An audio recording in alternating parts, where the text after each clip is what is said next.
आइए हम लोग आनुपातिकता प्रमेय के विलोम को बहुत ही आसान तरीका से प्रूव्ड करते हैं, सीखेंगे आसान तरीका से। ये आनुपातिकता प्रमेय के विलोम को थेल्स प्रमेय का विलोम भी कहते हैं और 10वां क्लास के एनसीईआरटी बुक का थ्योरम नंबर 6.2 भी कहलाता है। तो इसको सिद्ध करने के लिए जो है सबसे पहले देखेंगे इसका स्टेटमेंट क्या है, इसका कथन क्या है, थेल्स प्रमेय के विलोम का कथन क्या है। इसका कहना है कि यदि किसी त्रिभुज में दो भुजाओं को एक ही अनुपात में या समान अनुपात में विभाजित करने के लिए एक रेखा खींचते हैं तो वह तीसरी भुजा के समांतर होती है। ये स्टेटमेंट है आनुपातिकता प्रमेय के विलोम का। अर्थात त्रिभुज ए बी सी में यदि आपको पहले से ए डी बटे डी बी बराबर ए ई बटे ई सी दिया रहे तो सिद्ध करना है कि ये डी ई समांतर बी सी है, डी ई समांतर बी सी है।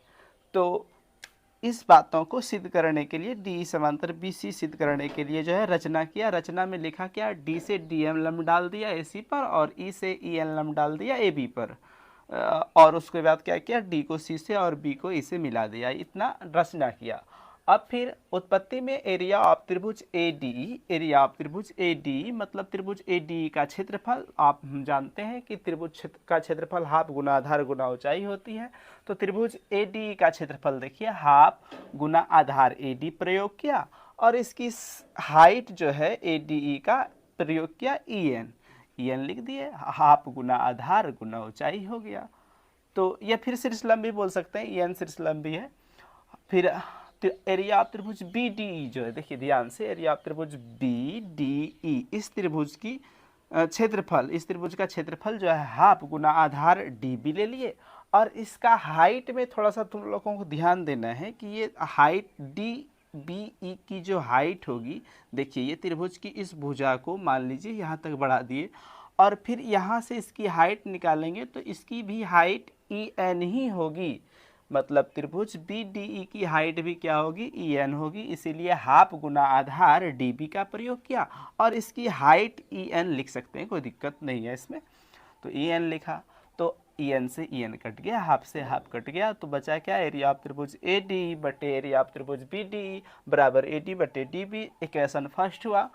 पुनः त्रिभुज ए डी ई और त्रिभुज डी ई सी में लेने पर क्या, दोनों का एरिया देखिए हाफ गुना आधार, इस बार ए डी ई का ए ई प्रयोग किया और इसकी शीर्षलंब या ऊंचाई डी एम का प्रयोग किया। फिर देखिए आपका डी ई सी त्रिभुज जो है डी ई सी, इस त्रिभुज में आपका आधार इसी प्रयोग किया हाफ गुना आधार और इसकी भी ऊंचाई देखिए, त्रिभुज बन रहा है ऐसे। इस त्रिभुज की ऊंचाई निकालने के लिए देखिए मान लीजिए कि ये भुजा यहाँ तक बढ़ाई गई और फिर इसकी यदि हाइट इस भुजा की पूछी जाए, इस त्रिभुज की हाइट पूछा जाए तो आप डी एम बोल सकते हैं इसको। इसीलिए डी ई सी का भी हाइट कितना होगा, डी एम से डी एम कट गया, उसके बाद हाफ से हाफ कट गया तो बचा आपका कितना, एरिया ऑफ त्रिभुज ए डी बटे एरिया ऑफ त्रिभुज डी ई सी बराबर ए ई बटे ई सी।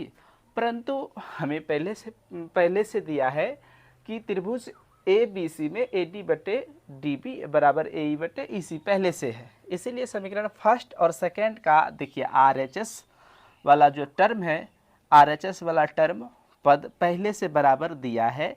इसीलिए समीकरण फर्स्ट तथा सेकेंड से क्या हो जाएगा, जब आर एच एस वाला टर्म बराबर है तो एल एच एस वाला टर्म भी बराबर कर देंगे। तो एल एच एस वाला टर्म इसका इक्वेशन एक का ये, सेकेंड का ये, दोनों को बराबर कर दिया।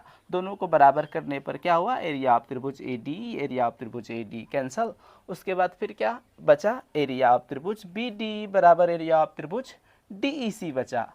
और हम 9th के थ्योरम में अब हम पढ़े हैं कि यदि दो त्रिभुज एक ही आधार पर हो, यदि दो त्रिभुज एक ही आधार पर हो और क्षेत्रफलों में बराबर होते हैं तो दोनों त्रिभुज जो है समांतर रेखाओं के बीच स्थित होता है। तो आपका त्रिभुज बी डी ई और डी ई सी का क्षेत्रफल बराबर सिद्ध किया तो एक ही आधार पर है, इसीलिए आपका ये जो दोनों त्रिभुज है समांतर रेखाओं के बीच स्थित होगा। कहने का मतलब डी ई समांतर बी सी, सत्यापित होता है ये थ्योरम।